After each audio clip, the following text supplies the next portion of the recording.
why did so many people vote for that? Because I think it was 74% of Oregon actually agreed with it and decriminalized drugs. Right. So overwhelming majority. So what happened though is it sounded to me, even when you read it, that they wanted to add mental health and drug rehab facilities, right? And there's $270 million sitting in the fund allocated for that right now. That's doing nothing. Okay. Okay. So what we have to do is get those facilities online first, because we have to have the resources to be able to help them. And so we have to get that allocated, and that's being blocked by what's called Certificate of Need through Oregon Health Authority. Gotcha. Oregon Health Authority, who runs all of that, has a certificate of need that was put in through Obamacare back in 2012? 2012. Somewhere in there. Somewhere in there.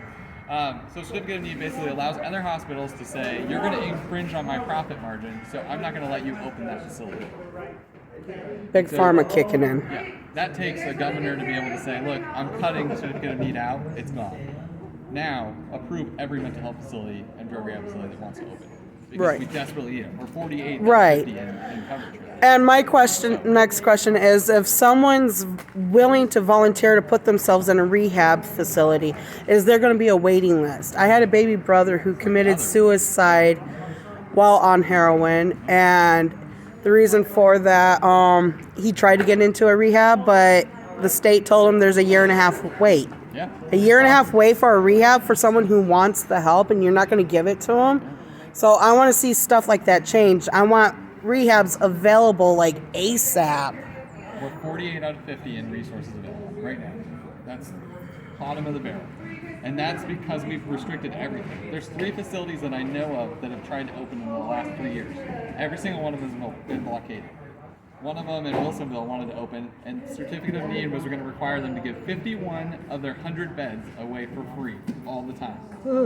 Nice. What private company would ever go, hey, No. here's 51% You have of my money? you have what is that? The Gospel Mission here? Yeah. The Gospel Mission. They privatize. The only way to get a shower is if you enter their facility.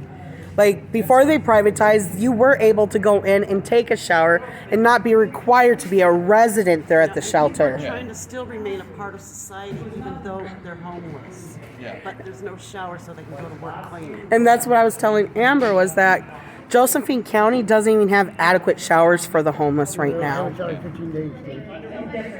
I've gone 3 weeks without a shower.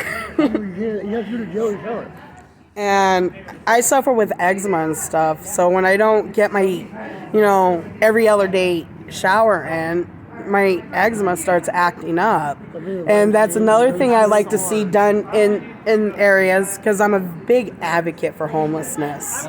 And that's one of my other topics that I'm bringing up is the homelessness, I was just telling here in this Riverside Park, people that sleep in a car, a van, or a truck,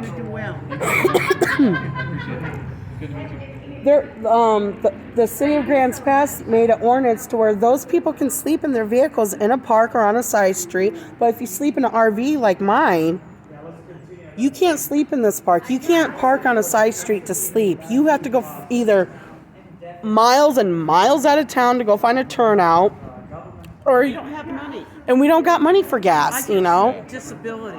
And so the car, If the you cars sleep, are allowed. the cars, but no RVs. No RVs. Or if you got a camper, that dude's going way over there.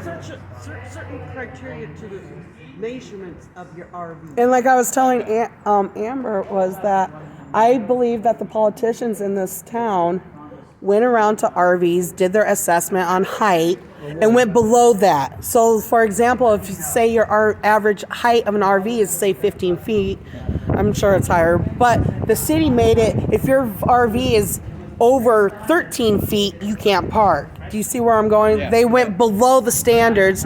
So this whole thing that they set up for the homeless in this town is a failure, is a setup for failure. So, like I was just the other night, 8:30, had a police roll up on me and say, you can't park here, you gotta go. Like, wow. It's not even like curfew or whatever, but... And the other flip side of it is, when the police approach us, they tell us where we can go. We got squeaky clean records. We have, You don't have the right to get out and ask you for your ID. Oh, they always ask for ID, driver's What's license. the other one? Squeaky clean records. I go right to handcuffs. And they want to put us in an area where there's a bunch of like drug addicts, that continually, want to break into other people's things, do harm. So it's like- Drug-free, criminal-free. They are. It's happening. So there's just like one size fits all and it doesn't fit all. That's the Right. problem, is that they're trying to make, they're not listening to what your needs are. They're just saying, here's the whole thing, and you're gonna just have to fit this. Exactly. Whether you fit into it or not. Exactly. And that's the problem. And here's what I say to that.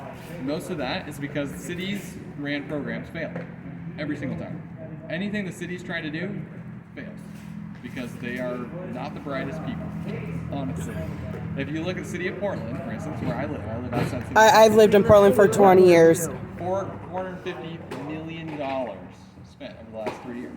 And if you go around the streets everywhere, You still see tents everywhere. And where'd the money go? Right?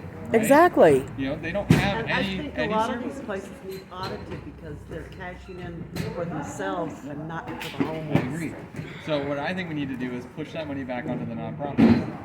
Nonprofits that want to run safe parking lots, that want to I wanted to run get different this types of stuff to you shelters. guys. Because there's a variety of different needs for a variety of different people. It's not Yeah. one size fits all. We have to have different levels, different layers, different types of programs.